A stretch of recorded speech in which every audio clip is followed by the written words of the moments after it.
Welcome to my video. In this video I am going to talk on a circular queue. In this video lecture I am going to be explain complete about the circular queue, and I am also trying to be touch the priority queue and its features. So, circular queue, first I am going to be see the definition of a circular queue. What do you mean by circular queue? So, circular queue is a linear data structure in which the operations are performed, which is based on the principle first in first out. So, the circular queue is also worked on the same principle how the queue is working. So, the principle is first in first out. Circular queue also working on the same principle first in first out. Dear students, again I am repeating, circular queue is a linear data structure like a linear queue, and circular queue also worked on the principle called first in first out, how the linear queue is working. I am giving some points for the definition of circular queue. The first point says that in a circular queue all the nodes are treated as a circular and the last node is connected back to the first node. Dear students, again I am asking, kindly please give your attention here. In a circular queue all the nodes are treated as a circular and the last node is connected back to the first node. So, this is the first point says here. So, last node is connected with the first node and it's become like a circle, so that it's known as a circular queue. Second point says that circular queue is also called as a ring buffer. It seems like a ring buffer. Third point says that circular queue works by the process of a circular increment. Please try to understand here. Circular queue works by the process of a circular increment. That means when we perform in queue and dequeue operation, then the increment will be there, and that increment is called the circular increment. Fourth point says that circular queue contains a collection of data which allow insertion of data at the end of the queue called rear and the deletion of data at the beginning of the queue called front. Fourth point, again I am reading and again I am trying to explain you. Circular queue also allow the programmer to insert and to delete the data, but here the same how we work with the linear or ordinary queue. In the linear queue we are going to insert the data at the end of the queue called rear. The same we are going to do with the circular queue, and for the deletion of data we can delete the data from the beginning of the queue called front. So, this both in queue and dequeue operation works similar to the linear queue. So, in circular queue and the linear queue, both here in queue and dequeue operation will work with the same manner. That means the front end allows to delete the data and the rear end allows to insert the data in a circular queue. Here by the help of two figures I try to explain you. See here, this is the front end and this is the rear end. Rear end, that is directly added to the front. Rear end is directly added to the front. This is the linear way we have explained, and this is the circular way we try to explain here. See here, front and rear here. Front shows here and the rear came to here. How its rear came to here? Because once we can add the element at the 10 we added, then the front become incremented by 1 and it comes to 1. When 20 is added, then the rear becomes incremented by 1 and it's become 2. The same way we added till 50. So, this is by this way I try to explain you. Once we can add the element in a circular queue, the rear end will be incremented by 1. So, rear equal to rear plus 1. Now, one question is here, we have a linear queue, then why we can need for the circular queue? Now, we have a question here, we have a linear queue, then why we can go for the circular queue? हमारे पास जब linear queue है तो हम circular queue की क्यों हम इच्छा जताते, हम लोग क्यों circular queue चाहिए हमें? तो उसके लिए हम लोग इस बात को देखेंगे, in a linear queue once the queue is completely full it is not possible to insert more elements. Please try to understand here, in a linear queue once the queue is completely full it is not possible to insert more element. Please see here this figure.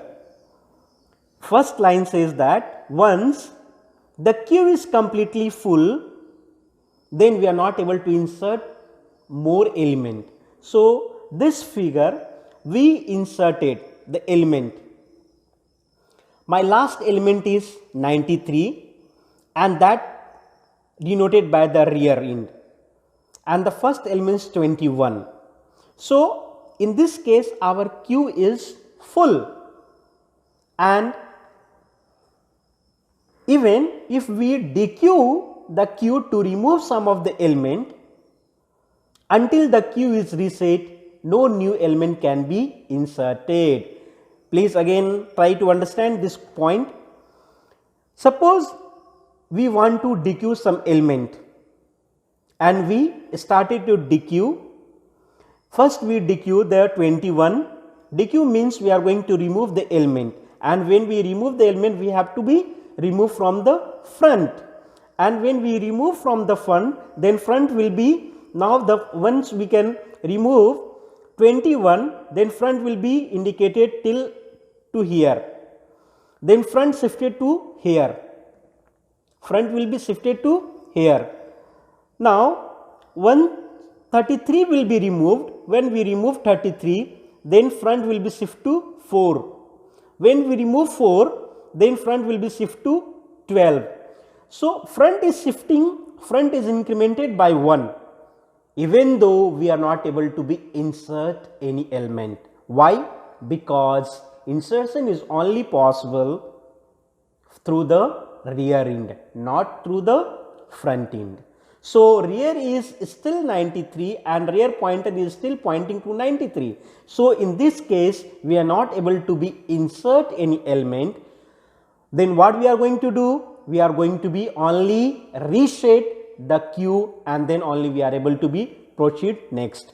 Kindly please try to understand this figure. The same thing what I explained you, the same thing is shown here. So, remove 33 and I remove the 33 from the top figure, 21 and 33 I remove, 21 and 33 I remove. Here is 21, I remove 21 here and I remove 33 from here. Now, front is denoted 4. We have a 2 space, but even though we are not able to insert any element. Why? Because the rear end is still denoting 93 and we didn't have any space there. So, what we are going to do? We are going to be reset. We are going to be reset. Then only it is possible. So, while using the concept of the circular queue, we are able to overcome on this problem. We are able to overcome on this problem. So, please make a note for this point. Circular queue is also linear data structure which also follow the principle of first in first out, but instead of ending the queue at the last position, it again start from the first after the last. So, this is the clear definition of the circular queue. Now, we are going to talk about the basic features of the circular queue. So, first point says that in the case of a circular queue, head pointer will always point to the front of the queue and tail pointer will always point to the end of the queue. Again I am repeating, in case of a circular queue, head pointer will always point to the front of the queue and tail pointer will always point to the rear of the queue. Rear means end. or last. Second point says that initially at the beginning or at the start, the head and the tail pointer will be pointing to the same location, and that will be and their value will be same, and that is when the head and tail both are at the same position, then we can then it is clear that Q is empty. Please see with the diagram. Now head and tail both are on the same position, then it means that our Q is empty, our circular Q is empty. Third point, try to understand. New data is added to the location pointed by the tail pointer, and once that data is added, tail pointer is incremented to point to the next available location. Now when we add, that means when we in Q the element in a circular Q, then the tail pointer will be incremented by 1.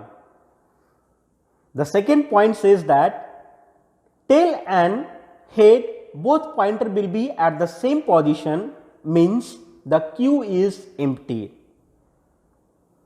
And the third point says that when we add any element in a empty circular Q, then the tail pointer will be incremented by 1, that is become rear is equal to rear plus 1.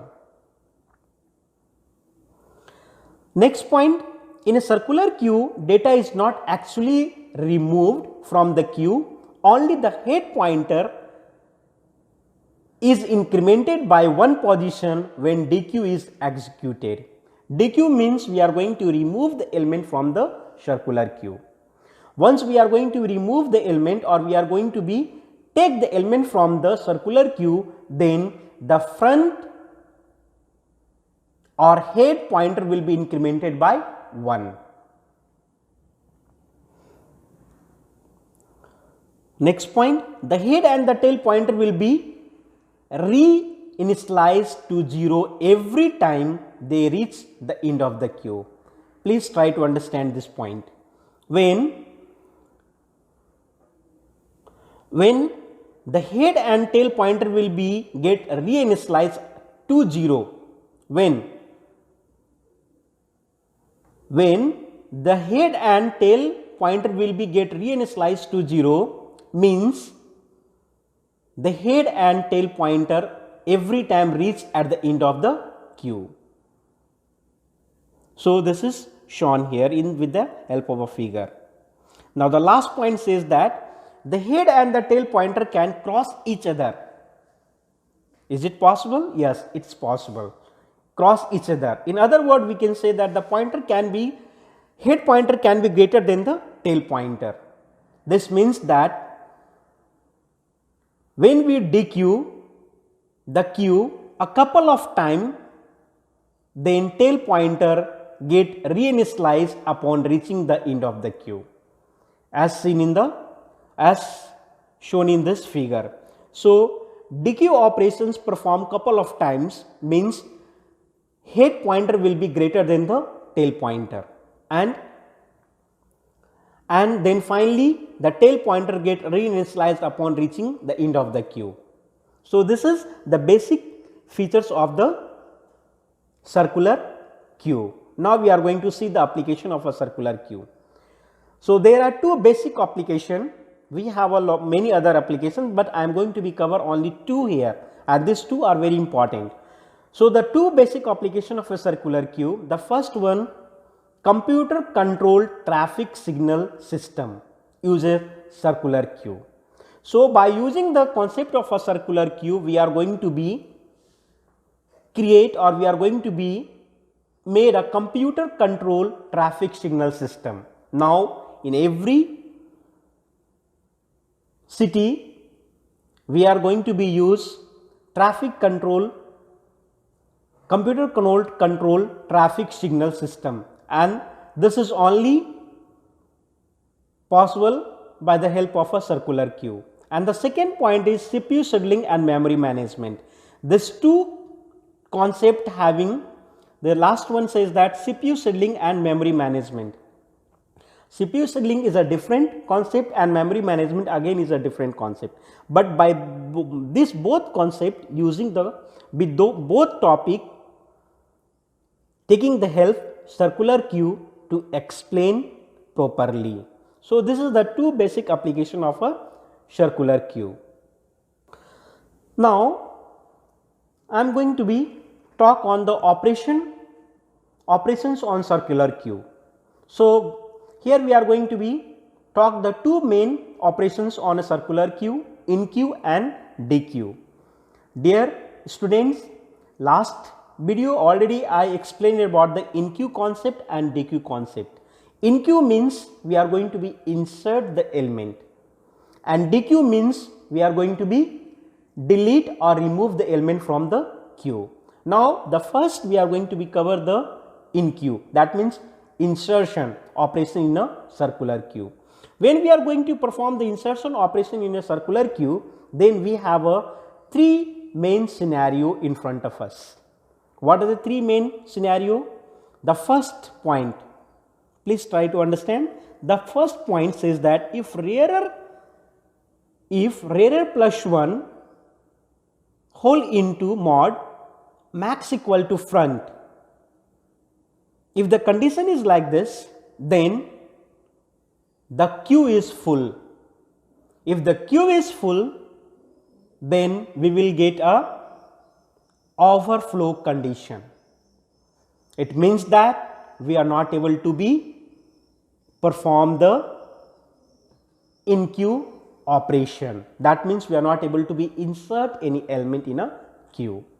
Second point says that if rear not equal to max minus 1, then rear will be incremented to the mod max size and new value will be inserted at the rear of the queue. That means we are able to be insert.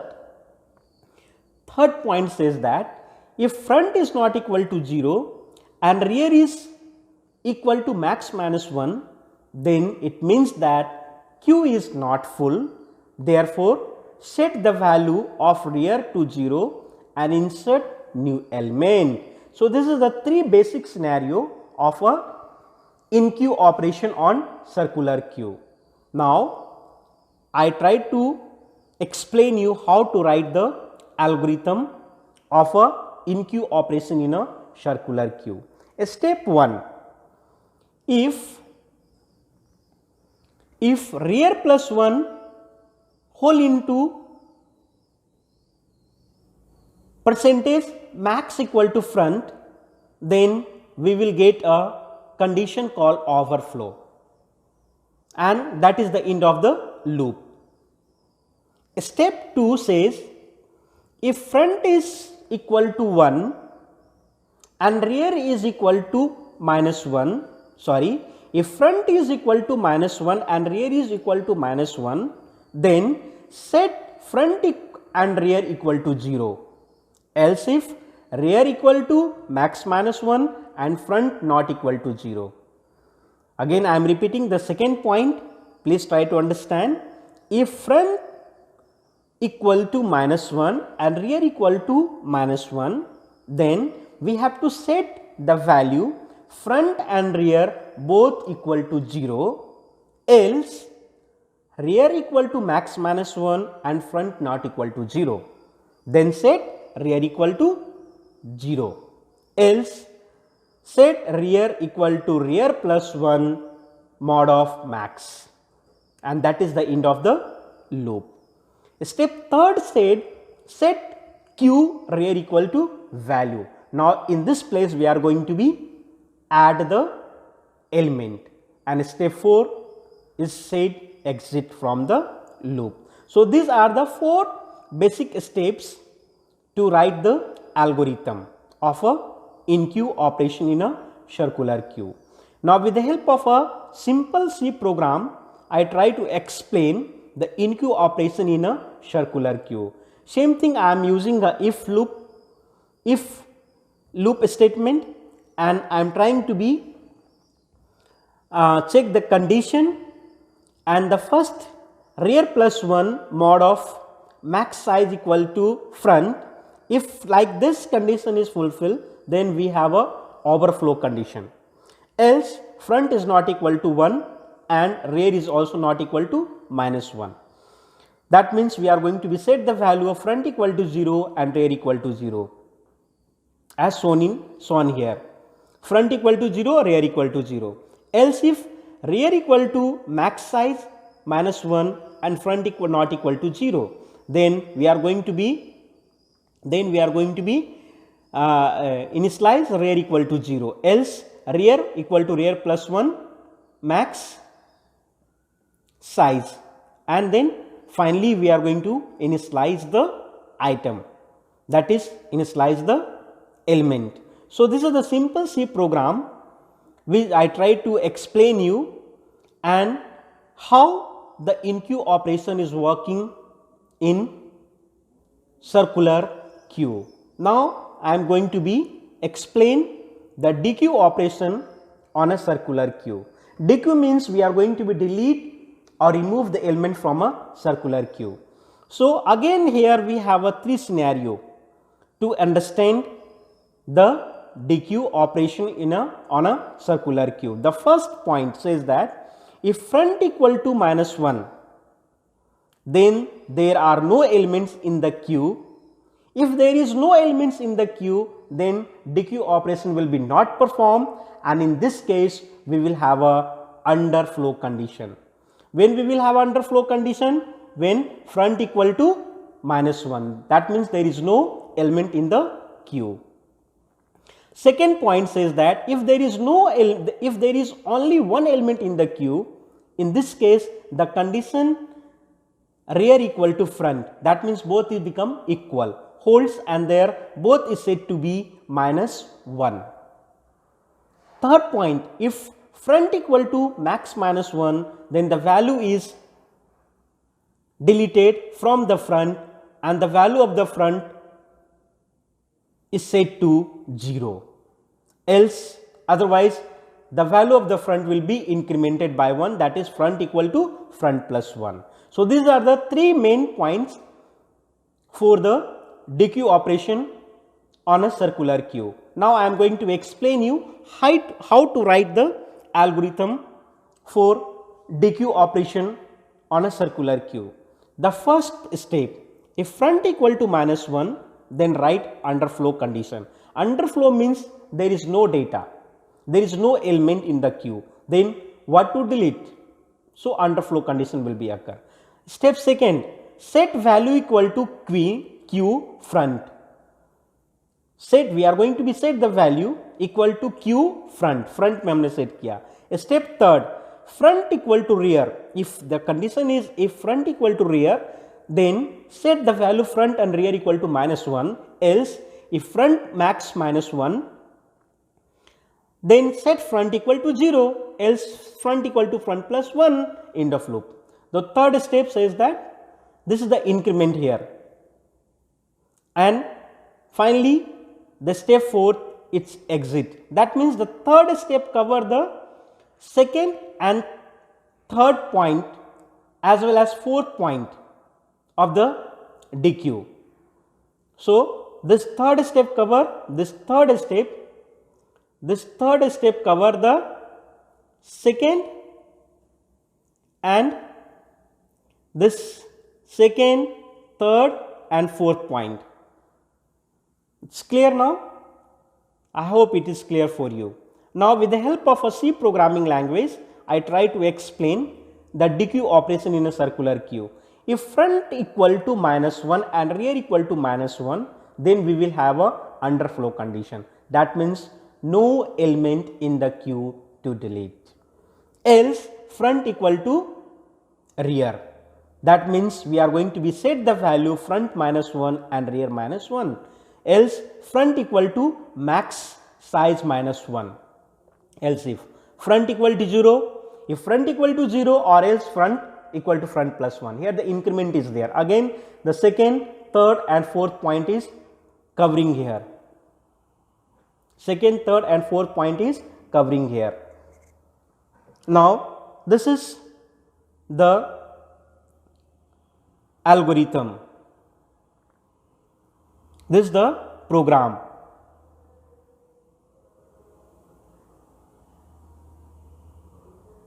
Now, algorithm for insertion in a circular queue. Now, we are going to see the algorithm for insertion in a circular queue.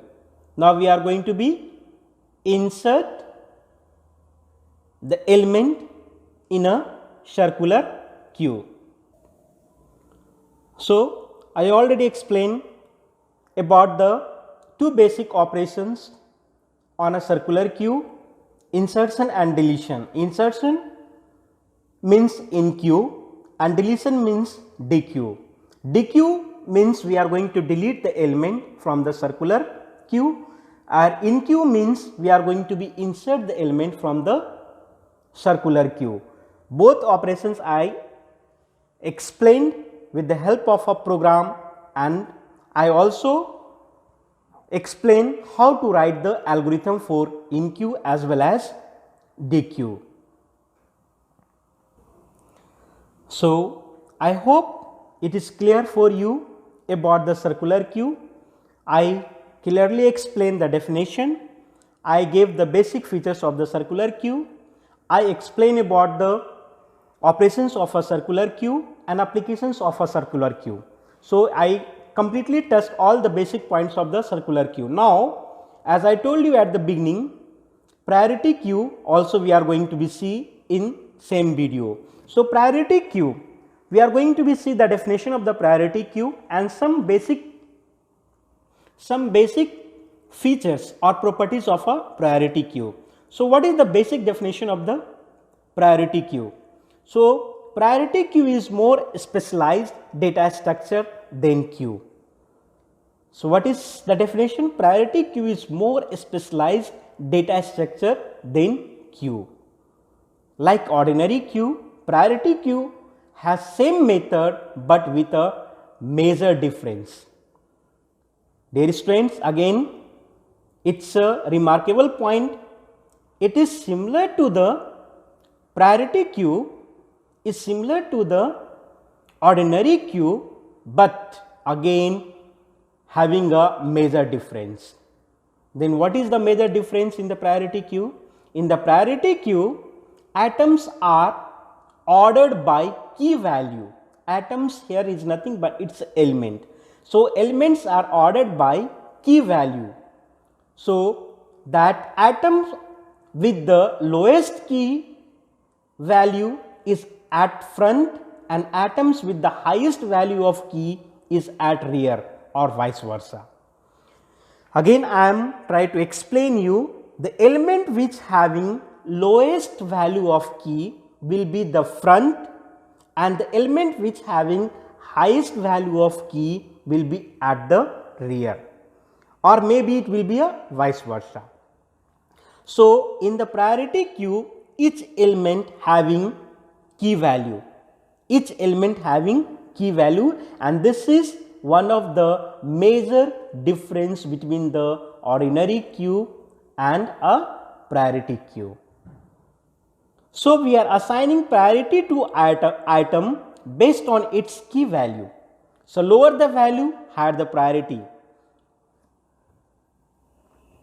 Now, I am going to be explain you the basic properties of the priority queue. Priority queue is extension of queue with the following properties. Again I am telling you it's extension of queue, but it's having a following properties. What are the properties are in the priority queue? Every item has a priority associated with it. That means every atom is nothing but a here element, we are talking for the element. So, every element or every data having a priority, that means key value. Second point, an element with high priority is dequeued before an element with low priority. That means the element which has high priority will remove first the element with having low priority. Here dequeue means removing the element from the queue, as already you know that. Third point, if two elements have the same priority, then how it will work? Yeah, it's having a, it will be possible. So, two elements have a same priority, then which element will be DQ first? Again, we have to follow the basic principle of the queue, that is first in first out. So, if the two elements having the same priority, then the element will come first will DQ first and the element will come last will be queue last. Fourth point, priority queue data structure is an abstract data type that provide a way to maintain a set of element each with an associated with key value.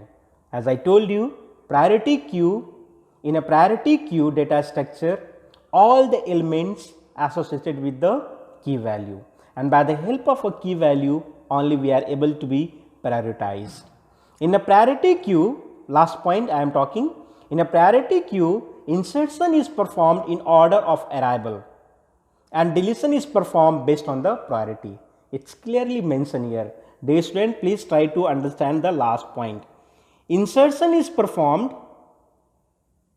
in order of arrival, but deletion is performed based on the priority. This is the main point. Insertion is performed in order of arrival, that means first in. The person who will come first will come inside first, but deletion is performed based on the priority. That means the element which having more priority having a will get a first chance to come out from the queue. So, this is the main difference between the ordinary queue and the priority queue. I hope this video will be helpful to you and it is clear for you. Thank you so much.